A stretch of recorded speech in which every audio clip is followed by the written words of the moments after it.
Huwag ninyong pagtuunan ang inyong sarili lamang.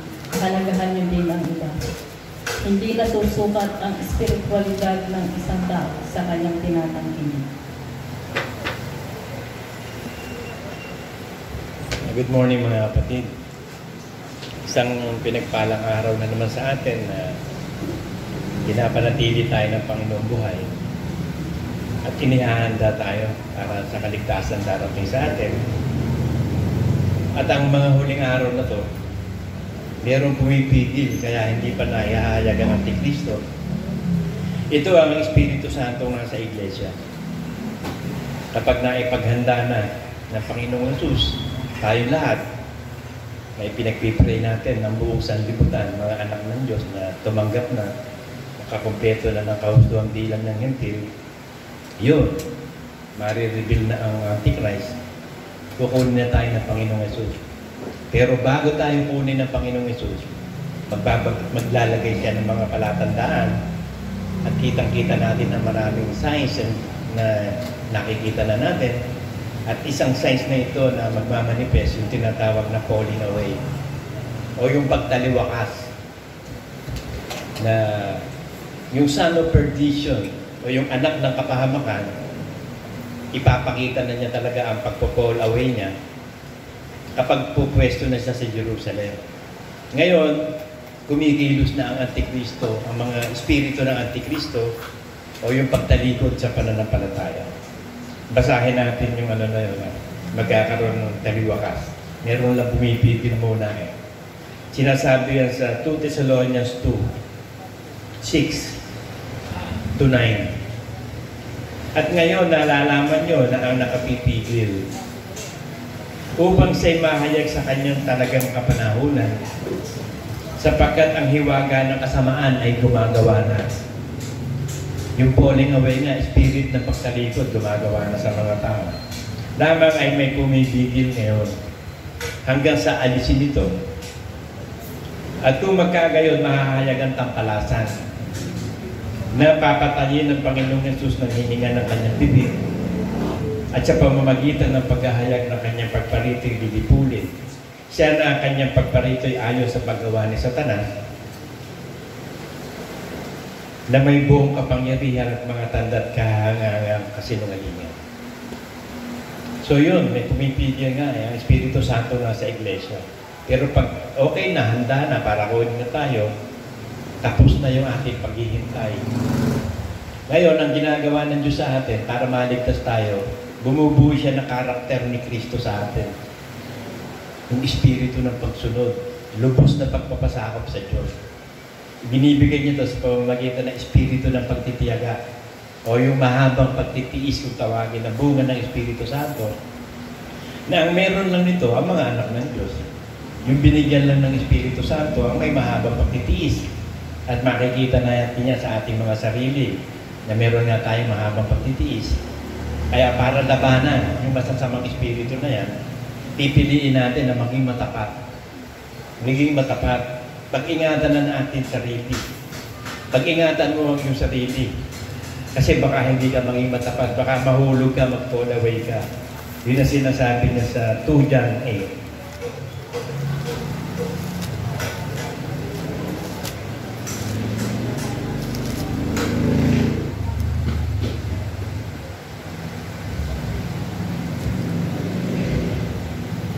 Mag-ingat kayo sa inyong sarili upang huwag niyong iwala ang mga bagay na aming pinagpagalan, kundi upang tanggapin niyo ang isang lubos na kagantihan. Ngayon, ang susi dyan, para hindi maiwala, pagtitiis at pagtitiyaga. Yun naman ang sinabi niya kay Timothy, para maihanda si Timothy. Ito yung sinasabi sa 2 Timothy 2:12.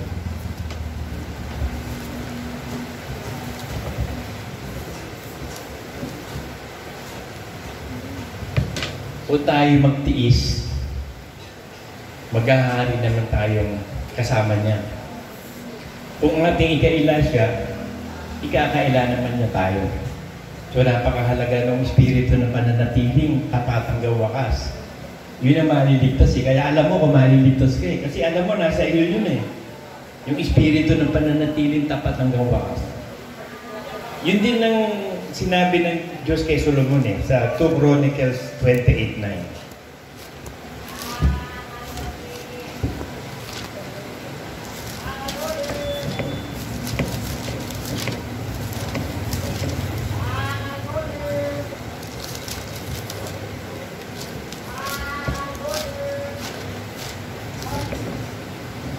Ito sabi ng Panginoon sa kay Solomon sa 1 Chronicles 28:9.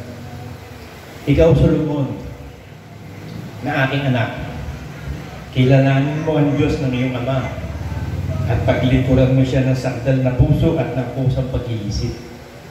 Sapagkat sinasaliksik ng Panginoon ang lahat ng mga puso at nalalaman ang lahat ng akala ng pag-iisip. Kung iyong hanapin siya, masusumpungan siya sa iyo. Ngunit kung pabayaan mo siya, kanyang itatakwil ka magpakailanman. Kaya yun ang napakahalaga yung pag-iingat sa sarili. Kasi yan, laging tayo tinutokso dyan sa Satanas araw-araw. Nalalabanan natin yan. Hanggang sa nasasanay ngayon tayo.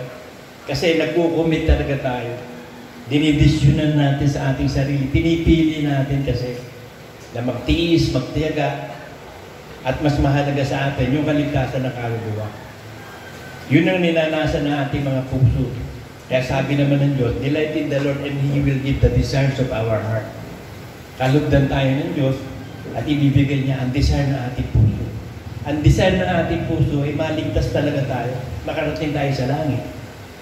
Pero hinihingi ng Diyos nga yung pagiging matapat. Kasi yun ang pagiging overcomers Kapag naging matapat ka, kasi apart from God, you cannot do anything. Apart from Jesus Christ, you cannot do anything. He is the vine. We are the branch. Tayo ang mga branches. Kita niyo yung mga branches sa vine. Kung ubas, alam niyo, yung palang ubas, napakatibay pala ng sanga. Kasi pag kumakain ako ng ubas, tinatanggal ko talaga yung lahat parang hindi nakakainis kainin Parang pag hinugasan mo, okay na. Pero tinesting ko, hinihita ko yung sanga, parang rubberized. Ang tibay-tibay pala. Kaya, hindi basta-basta mapuputo ng sanga sa vine sa ubas. Kita nyo, doon pinapakita ng Diyos sa atin na matibay talaga yung vine. Si Jesus Christ yung vine, tayo sanga. Matibay talaga. Kung magpapakatibay ka. Kasi nasa iyo Nasa iyo kung kasi pag umayaw ka o pinabayaan mo yung Diyos, wala magagawa yung Diyos sa iyo. Pinili mo yung kapahamakan Maliban na yun sa pumili ng sariling kapahamakan. Kaya, kita nyo, kahit umuulan, umaaraw, nakakabit yung sanga sa vine, di ba? Kahit bumabagyo, kahit hinahampas ng hangin, yung vine, nakakabit pa rin ang sanga. Kasi apart from God, you cannot do anything. Kasi pag wala na yung sanga sa vine, hindi ka na nakadikit sa puno, matutuyot ka. Kasi yung sustansya nandun sa sa puno wala nang dadaloy sa iyo. Kasi yung roots nun, doon ang gagaling doon sa roots yung tubig, hinihigop ng roots yung tubig sa lupa. At saka yung araw. Para magkaroon ng pagkain yung vine, ng photosynthesis kung tawagin sa science yun. So, kaya sariwa yung sanga. Kasi nasusuplayan ng katas. At ang katas ng Iglesia, ang Espiritu Santo. Yun ang tubig. Si Kristo naman yung tubig ng salita na nandun sa puno. So, kapag nakakabit tayo kay Kristo, dinadaluyan tayo ng tubig, dinadaluyan tayo ng Espiritu Santo. Dahil dinidesisyonan mo na hindi mo pabayaan ang pananampalataya. You have kept the faith. Yun ang sinasabi ng Panginoon sa sa John 8:31.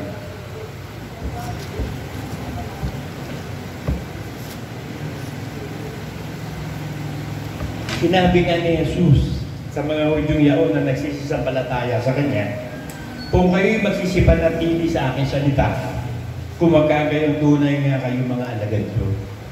So napapatunayan mo, tunay kang alagad ng Panginoon. Kasi pinipili mo nga si Kristo No matter what happen, kahit maghirap ka, kahit mamatay ka, ready ka na. Pinipili mo na araw-araw siya. Sabi sa Deuteronomy 30:19-20.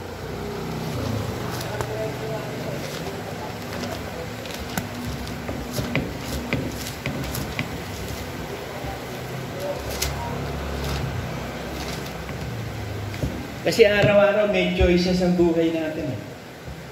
Every day is a choice. Pipiliin mo yung buhay mo, kung anong buhay ang pipiliin mo eh. Langit o impyerno eh. Yes or no eh. Ito sinasabi. Aking tinatawag ang langit at ang lupa na pinakasaksi laban sa iyo sa araw na ito. Na aking ilagay sa harap mo ang buhay at ang kamatayan. Ang pagpapala at ang sumpa. Kaya piliin mo ang buhay upang ikaw ay mabuhay. Sabi ng John 6:63, the Word of God is Spirit and life. Ang salita ng Diyos ay Espiritu at buhay. So piliin mo daw yung buhay, yung salita ng Diyos, si Kristo. Piliin mo manatili ka araw-araw. Ikaw at ang iyong binhi. Na iyong ibigin ng Panginoon mong Diyos na sundin ang kanyang tinig at lumakip ka sa Kanya. Remain in God always. At ang kalaluan ng iyong mga araw upang matahanan mo ang lupain na isinumpa ng Panginoon sa iyong mga magulang, kay Abraham, kay Isaac, at kay Jacob na nakibigay sa kanila. So yun ang susi eh, para makarating sa promised land, sa langit. Ang promised land ngayon, yung langit. Nung araw, pinakita yung Kanaan na promised land, na talagang ang pinangako ng Diyos na promised land, narating ng Israel. Ngayon, tayo yung mga Hentil ngayon, na sa katigasan ng ulo ng Israel, ipinalit tayo. Kasi nga, sinasabi sa Romans 11, kung yung tunay na bahin nga, pinutol eh. Ikaw pa na inugpong ka lang, grafted eh. Kasi sa may mga grafting, di ba? Sa mga paggagardening, nagka-grafted eh. Pwedeng tumubo halimbawa, ikakabit mo sa puno ng mangga, yung puno ng santol, igagrafted mo yun eh. Itatanim mo doon sa sanga, makita mo tumutubo talaga, di ba? Eh tayo mga Hentil, grafted lang tayo eh. May tunay na sanga talaga ng olibo eh. Ang Israel eh. Kaya lang nga naging matigas ang ulo, kaya lumipat sa Hentil. Binigyan tayo ng chance. Ito sinasabi.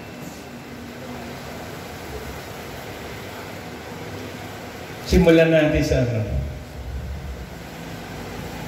sa Romans 11:11. Sinasabi mo nga, nangatisod kaya sila upang mahulog? Huwag nawang mangyari, datapot sa pagkahulog nila'y dumating ang pagkaligtas sa mga Hentil. Nahulog ang Israel eh, na siya tunay na sanga ng olibo eh, upang ipamungkahin sila sa paninibugo.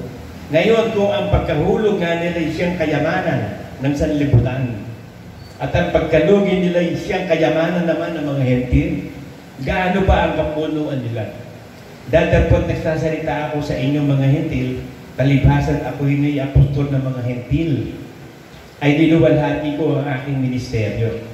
Baka sa anumang paraan ay maipamungkahi ko sa paninibugo yung aking mga kalaman at maligtas ilan sa kanila. Sapagkat kung ang pagkakatakwil sa kanila ay siyang pakikipagkasundo ng sanlibutan, ano kaya ang pagtanggap sa kanila kundi buhay mula sa mga patay? At kung ang pangunahing bunga ay banal, gayon din ang balat. At kung ang ugat ay banal, gayon din ang mga sanga.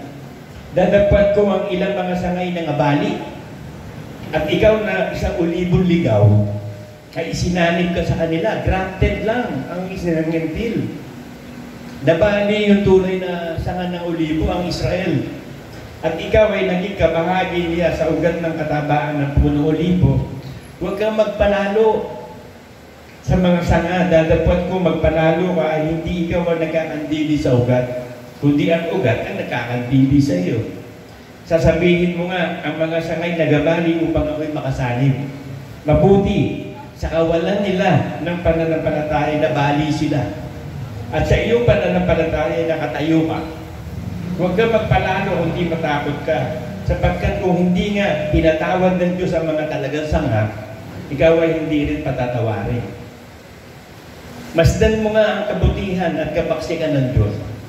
Ang kapaksikan ay nangahulog. Dadapwat ang kabutihan ng Diyos ay sa iyo. Kung mamamali lagi ka sa iyong kabutihan at sa ibang paraan, ikaw naman din ay puputulin. So tayo mga Gentiles na nabigyan ng pagkakataon maging bayan ng Diyos, huwag tayo daw magpalalo. Kung yung tunay na Israel na pinutol eh. Tapos iuupo na lang sila sa tribulation period po eh.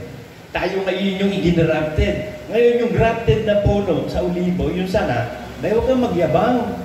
Huwag tayong maging mayabang. Sapagkat sa mga maliligtas ka, kaunti nga lang ang kaligtasan, sabi ni Pedro eh. Kasi ang Israel laging napakayabang yan. Ubod ng yabang kasi, nasa amin si Moses, nasa amin si Elijah, nasa amin ang mga propeta. Kaya nga hindi sila nakikipag-usap sa mga hentil eh, o sa mga aso. Ang pag sinabing Gentiles, mga aso. Kaya yung tanong ni Archie noon na paano yung kumakain ng mumo, sabi ng babae, kahit pa yung mga aso kumakain ng mumo sa nahuhulog sa mga anak ng kariyan eh. Sabi ni Cristo, napakalaki ng pananampalataya. Yung hentil, yun sinasabi ng babae. Kung mga hentil nga eh, kumakain ng nalalaglag ng mumo eh. Kaya sabi, sumasampalataya pati aso.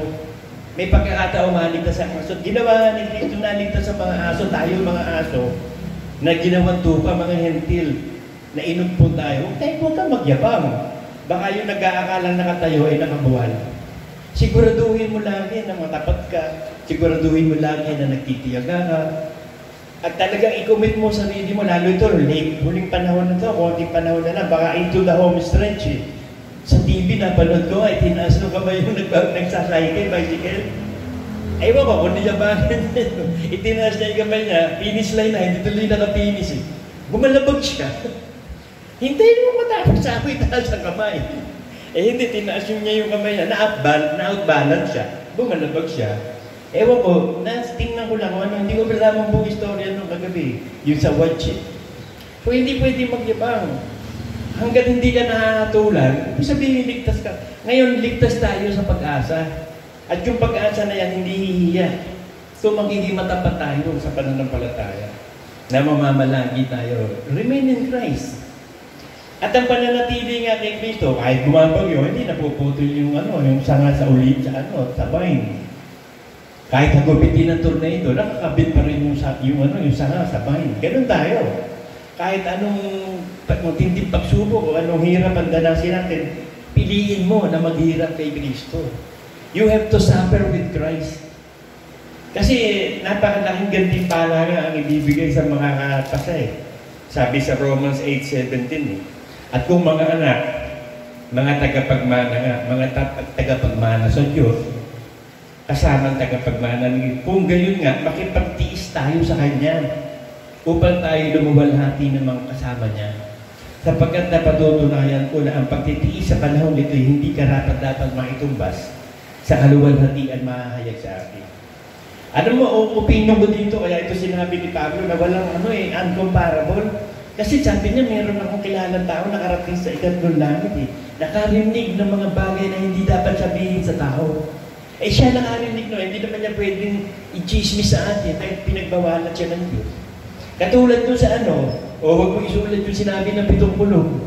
Gusto ng Ama yung mga, mga surprises eh. Kaya sinasabi ito ni Pablo sa Romans 8:18, hindi napatutunayan ko, narinig niya eh.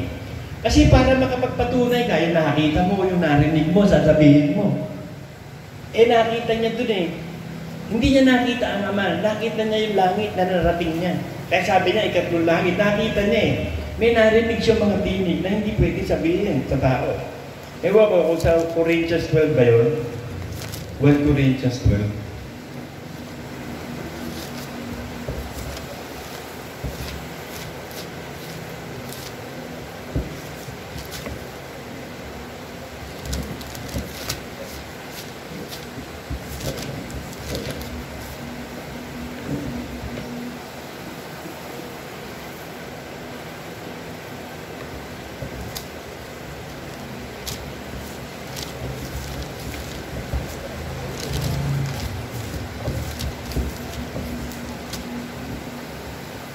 Ito, 2 Corinthians 12 nga.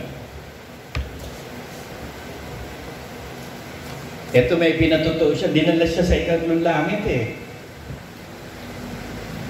Nakikilala ko ang isang lalaki kay Kristo na mayroong 14 na taon. Maging sa katawan, ewan ko. Maging sa labas ng katawan, ewan ko. Hindi talaga alam ni Pablo Kasama ba niya yung katawan doon o naiwan yung katawan doon? Basta dinala siya doon, sabi niya. Diyos ang nakakaalam. Mababa talaga si Pablo din. Paul belittle yan. Ibig sabihin ng Saul kasi, pinalitan ng Paul. Belittle. Kaya mababa si Pablo. Para si Moses, napakababa. Inagaw hanggang sa ikatlong langit. At nakikilala ko ang taong yan, maging sa katawan o sa labas ng katawan, ay iwan ko, Diyos ang nakakaalam. At kung paano siya inagaw sa paraiso at nakarinig ng mga salitang di masayon na hindi nararapat salitain ng tao. Si Pablo ba'y tao? Tao. Nakarinig na hindi dapat salitain ng tao. Kaya sinabi niya na lang, kinukonfirm niya lang sa Romans 8:18. Sabi niya, sapagkat napatutunayan ko na ang pagtitiis sa panahong ito'y hindi karapat-dapat maitumbas sa kaluwalhati ang mahahayag sa atin. Kasi doon sa 1 Corinthians 2:9-10 may sinasabi, dadapot gaya ng nasusulat ang bagay na hindi nakita ng mata at hindi narinig ng tenga, ni hindi pumasok sa puso ng tao. Ano bang bagay na inihanda ng Diyos sa kanila na nagsisiibig sa Kanya? So, hindi daw Pero si Pablo nakarinig Pero hindi dapat salitain ng tao. Tao siya. Masunurin si Pablo sa Diyos. Hindi pwede. Pero siguro gustong-gusto ni Pablo sabihin yun. Kasi, biruin mo, manahayag sa Kanya, yung hiwaga sa langit, na hindi, walang katumbas na kahulilit na kaligayahan talaga. Kaya sabi ni Cristo, magagala kayo ng lubos na kagalakan pagdating sa langit Mapapalad kayong umiiyak ngayon. Kasi tatawa na kayo. Mapapalad kayo naguguto, mabubusog kayo. Tsaka sa aba ng mga nagsisitawa ngayon, magsisiiyak sila. Sa aba ng mga busog ngayon, magugutom sila. Kaya alam nyo, yung mga sinasabi ng Diyos sa atin, ng mga pagpapalang ganito, ng mga mararanasan natin, maaaring hindi natin maranasan dito sa lupa Sa kabilang buhay pa yun. Kasi forever and ever kasi yun Kaya hindi na rin naman kailangan iparanas. Ang ipaparanas lang ng Diyos sa atin dito, proteksyon, tsaka provision. Meron kang sapat na pagkain, meron kang sapat na damit, tulugan, sapat na yun, nasayangan ka na doon. Ang ibibigay sa atin, protection laban sa kalaban. Hindi tayo magalaw ng kalaban. At ibibigay sa atin, basta protection, defense lang. Kasi baluarte ito ng kalaban Pero yung pagpapala na yun, na ipinangako ng Diyos, kasi sabi nga at ang mga mananampalataya, hindi nakamit yung ipinangako, hindi tumanaw lang sila sa malayo. Doon sa langit sila tumatanaw, na magaganap yun sa langit pa Kaya huwag niyo pang hinayangan kung hindi natin na-experience ngayon. Hindi naman tayo talaga hirap Masagana pa rin tayo sa lahat ng bagay. Pero yung talaga mga pangako ng Diyos na yan, sa langit pa natin ma-experience yan. Yun yung regalo, reward Kaya sabi doon sa tatanggap tayo ng gantimpala. Huwag ka lang aatras. Kaya mag-iingat ka sa sarili, pinag-iingat. Sayang Sayang yung naiparinig kay Pablo kung hindi mo ma-i-experience sa langit. Ito sinabi niya. Hebrews 10:35-39. Huwag nga inyong itakwil ang inyong pagkakatiwala na may dakilang gantimpala. Sapagkat kayo nangangailangan ng pagtitiis upang kung inyong magawa ang kalooban ng Diyos, ay magsitanggap kayo ng pangako. Sapagkat sa madaling panahon, siyang pumaparito'y darating at hindi na magluluwa. Ngunit ang aking lingkod na matuwid, mabubuhay sa pananampalataya. At kung siya'y umurong, hindi kalulugdan ng aking kaluluwa. Ngunit tayo hindi doon sa nagsisibalik sa kapahamakan, kundi doon sa mga may pananampalataya sa ikaliligtas ng kaluluwa. So ang purpose natin dito, ang ating pananampalataya, kaligtasan ng kaluluwa. At pag nailigtas na ang kaluluwa natin, doon lang tayo makakaranas ng matinding pagpapala ng pangako ng Diyos.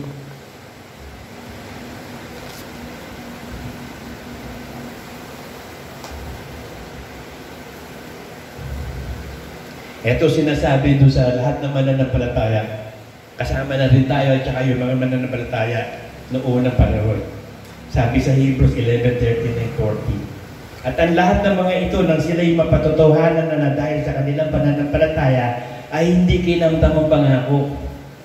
na inihanda ng Diyos ng lalong mabuting bagay tungkol sa atin doon pang siya huwag maging sandan. Hindi natin ma-experience pati lagi. Minsan, kung loloobin ng Diyos, ina-experience ko rito. Yung talagang kasaganaan dito sa lupa, yung regalong bibigay sa iyo. Pero very enough lang yun.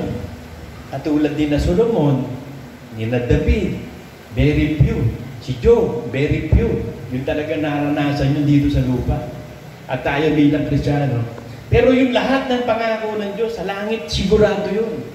Yung hindi pumasok sa puso at isip natin, narinig ni Pablo eh. Kaya sabi ni Pablo, matindi. Matindi yung mararanasan ninyo. Walang katumbas na kaligayahan yun.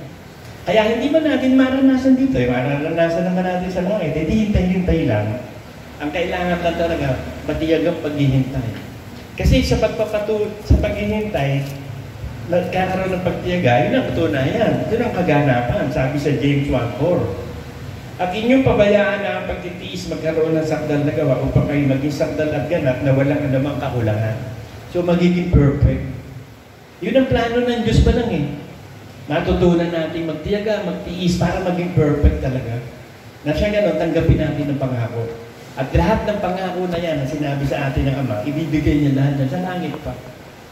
Kahit nga yung pagpaparusa, di ba sabi ng mga nando sa ilalim ng altar, Panginoon, kailan mo yung pag-iiganti yung kaluluwa namin sa mga yan? O sa sandaling panahon pa, relax lang kayo. Kasi there is time for everything eh. Merong panungala ang Ama bawat araw, bawat sandali eh. Siya ang gumawa ng decision making yan eh. Yung chapter by chapter o events by events na magaganap. Siya ang, nagsaayos. Siya ang gumawa ang Ama eh. Siya ang pinakamakapangyarihan Diyos sa lahat eh. Kaya siya lang ang may kapangyarihan talaga niya. Siya lang ang walang pwedeng makialam doon. Kaya nga si Kristo hindi pinaalam ang araw at oras ng pagbaba eh. Ang Ama lang ang talagang nakakaalam. At sinabi niya sa kanila, hindi tungkol sa inyo ang pagkaalam ng mga panahon o ng bahagi ng panahon na itinakda ng Ama sa kanya sariling kapamahalaan. Yung sariling kapamahalaan ng Ama, siya yun eh. Kasi siya yung Diyos na pinakamakapangyarihan sa lahat. Mas makapangyarihan siya kay Kristo sa Holy Spirit eh. Siya ang dakila sa lahat eh. So option niya yun. Nagtatago siya ng lihim. Kaluwalhatian ng Ama, magtago ng lihim. At ang pinaglilihiman pa nga si Jesus Christ na anak niyang tinadulugdan. Preference ng Ama yun eh. Siya ang pinakamakapangyarihan, siya ang overall authority. Kaya nga kapag pailalim na kay Kristo ang lahat ng kapangyarihan at pamunuan, ibibigay naman ni Kristo ang pamumuno sa Ama at ang Ama maghahari sa lahat at sumasa lahat in Jesus' name. Amen.